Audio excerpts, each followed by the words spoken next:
A good win for Dominic Reyes. Very interesting position he's in right now, from being counted out, chin gun. Now this man has 3 knockouts in a row. Knocked out Anthony Smith, knocked out Justin Jacoby, and now he knocks out Nikita Krylov. We got Big Ank as the champ, of course. All right. When we look down, right, who is close? Nikita Krylov was number 8, even though he's been active for a while. Dominic Reyes was number 11.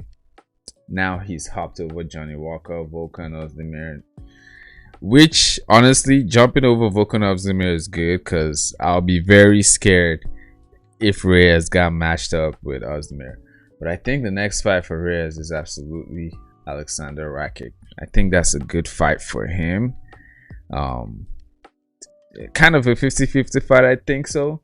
But the reason I'm saying this is because if he fights Rakic, bro, I feel like just one more win and Reyes could be in a position where you can say he's gonna fight for the belt again. If they don't put him against Jan Blachowicz again. And nowadays, bro, he might, I don't know. Could he beat Jan Blachowicz? You guys let me know. I don't know. Blachowicz hasn't been knocking out that much lately, so I don't know about that Polish power. I'm kind of down to it a little bit, honestly. I think Reyes versus Rakic is the fight to make. Once he enters there, now he's in the bracket of Hill, Alberg, Prochazka, which they can all knock him out. Of course, Prochazka has knocked him out before, just like Jan, so we'll see. I think that's the next fight for him. Bryce Mitchell versus Gene Silva. Fantastic performance from Gene Silva. Yo, when people say, oh, the fighting nerds, they're hype, all this shit, like, bro, there's a reason. There's never been a time where a whole camp is just like, literally, even the UFC advertised the fighting nerds before the fight, talking about, oh man, they're 18-0. Well, now 19-0. It's different, man. They're all on a serious tear, and Gene Silva just proved doubters wrong again. Now he has a lot of fans, fighting nerds, you know, a lot of hype, but they're living to the hype. Destroyed Bryce Mitchell, dismantled him on the feet. You know, it was a little edgy right there on the ground, but he showed him who's boss on the ground. Like, bruh, stood with him all through. Not only did he finish Bryce Mitchell, he beat his ass, and then on top of that, he finished him the way you would think Bryce Mitchell would have finished Silva. Like, if before you watch the fight, if you're like, hey, I came back from the future, this fight ended in a submission, who do you think submitted who? People will pick Mitchell, but Gene Silva came through, destroyed Mitchell, got my pick right.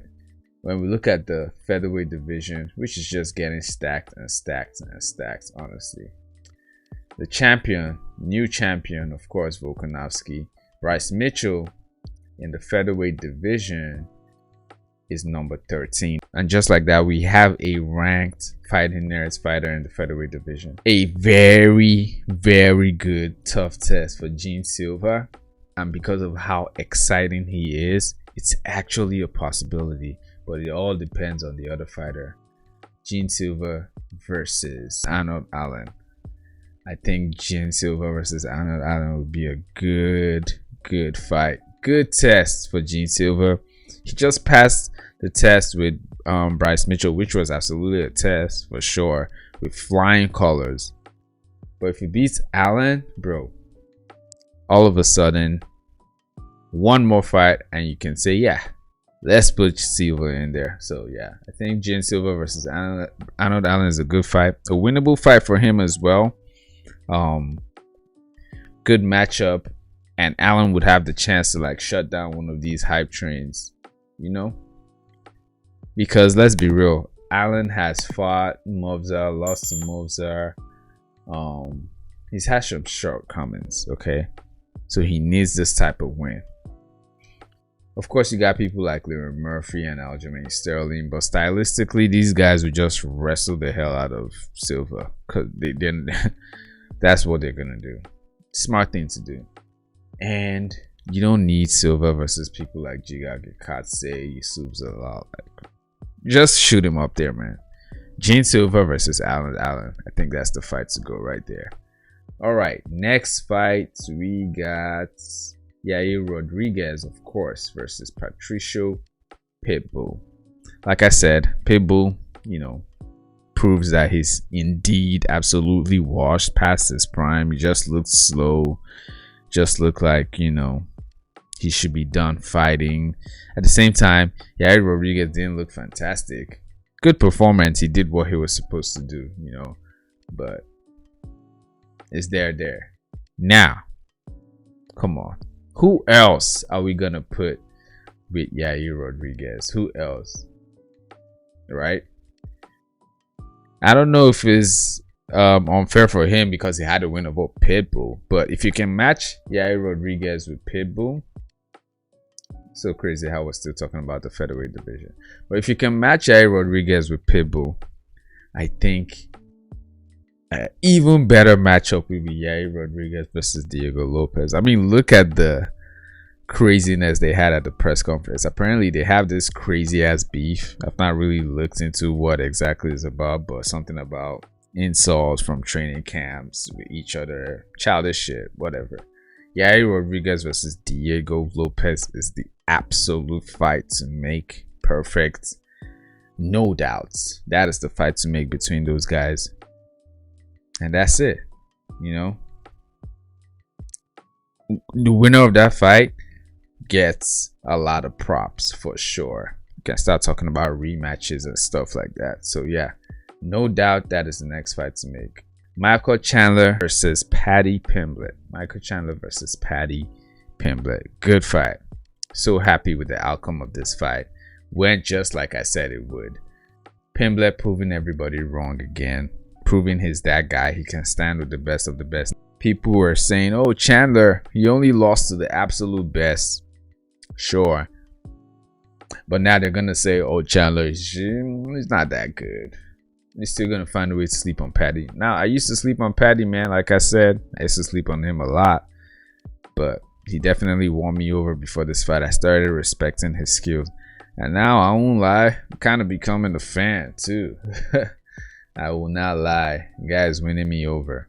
Good win from Pimblett. Got my pick right. When you look at the lightweight division, still one of the toughest divisions, if not the toughest. So Islam Makhachev, champion of the lightweight division. All right. Michael Chandler, number 7. And Paddy has beat the number 7 ranked fighter. And just like that, bro, Paddy's number freaking 7. Someone that I myself included said he won't be ranked. He can't really be ranked, or he wouldn't beat the top guys. Now here he is. He can only go up from here, man. Are they gonna? You think the UFC is gonna put him with someone below? They're gonna give him a chance. He's gonna have to fight one of these old heads. And I think when I say old heads, I mean the experienced fighters. He's gonna have to fight one of these other experienced fighters. He passed the test with Chandler. And the fight to make is absolutely Paddy Pimblett versus Dan Hooker. That would be an awesome fight. Crazy fight. Amazing test for Paddy to either pass or fail. That would answer a lot. So that's the next fight to make. Paddy the Baddy versus Dan the Hangman Hooker. That would be a good fight.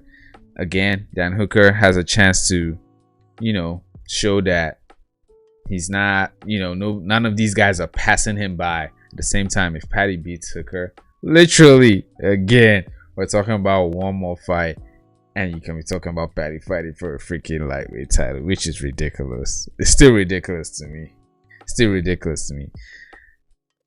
That is the fight to make, man. That would be an awesome fight.